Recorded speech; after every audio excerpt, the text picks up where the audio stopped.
अस्सलामुअलैकुम friends, welcome back to my YouTube channel.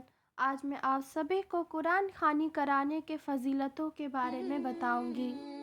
Quran ख़्वानी के ज़रिए मुर्दों को सवाब पहुंचाने का आसान तरीका है। मुस्लिम आवाम में अपने मुर्दों के इस्लाल सवाब के लिए कुरान ख़्वानी की मजलिस मुकर्रर करती है और हाज़रीन मजलिस में से हर शख्स ये मखसूस पेशावर कुरान ख़्वानी जो पैसा लेकर कुरान पढ़ते हैं उनके ज़रिए अपने मैयत को सवाब पहुंचाते हैं। कुरान ख़्वानी की अब ये रस्म पेशा इख्तियार कर चुकी है। अब कुरान ख़्वानी भी हर जगह बख्शाने मिली जाती है और कुरान ख़्वानी की अज़रात भी कुरान ख़्वानी करने वालों की हैसियत या कुरान ख़्वानी की हैसियत भी तय होती है, जो बढ़ती घटती रहती है। कब्रिस्तानों में भी पेशावर कुरान ख़्वानी मौजूद रहते हैं। यतीम खाने और दीनी मदरसों के यतीम तलबा का भी कुरान ख़्वानी की उजरत लेना एक मखसूस ज़रिया बन गया है।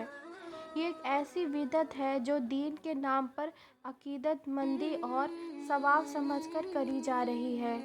माल के ताल्लुक़ से न नबी सल्लल्लाहु अलैहि वसल्लम ने कहीं ज़िक्र किया, न सहाबा का तर्ज अमल कहीं से मिलता है, बल्कि इस बिदअत ने ऐसी मजबूती के साथ जड़ पकड़ ली है कि आवाम आलमा हज़रत भी इसे बंदी करने की ताकत नहीं रखते, बल्कि इसमें शामिल होते हैं।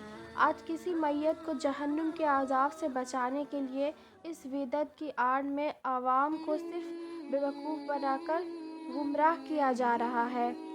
कुरान ख़्वानी के मौज़ूज़ पर गौर करने से पहले इस बात पर गौर करना बहुत ज़रूरी है कि जिस मकसद के लिए कुरान ख़्वानी की जाती है उसके लिए नबी सल्लल्लाहु अलैहि वसल्लम ने क्या अहकाम बताए हैं, ताकि कुरान ख़्वानी करने का और कराने की जो बिदअत और गलतफ़हमी है उसे समझा जा सके।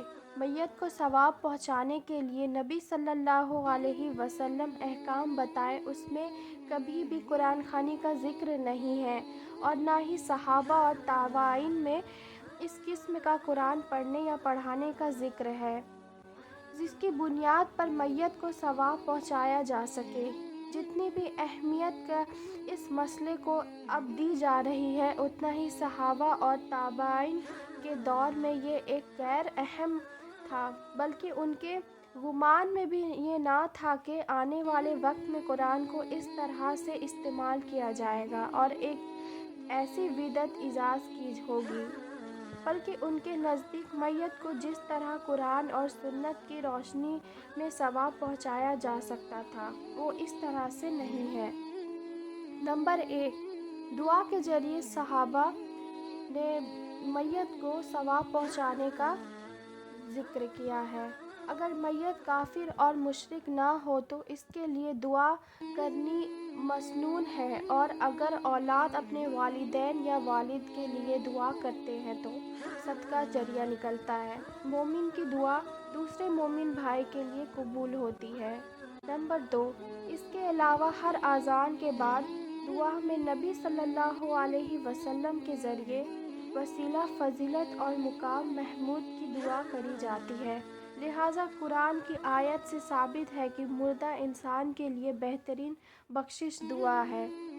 नंबर 3, सदका का जरिया, यानी मरने वाला अपनी ज़िंदगी में ऐसा काम कर जाए जिससे इसके मरने के बाद इसको नेकी और सवाब मिलता रहे, जैसे इल्म सिखाना, कुरान मजीद दूसरे को सिखाना, कुछ छोड़ जाना, मस्जिद बनवा देना, पानी के लिए कुआं या दिगाल इंतज़ाम कर जाना, कोई सदका जो मरने से बाद उसके काम आए, उससे भी उसे बहुत सारी फजीलत और रहमत पहुंच सकती है।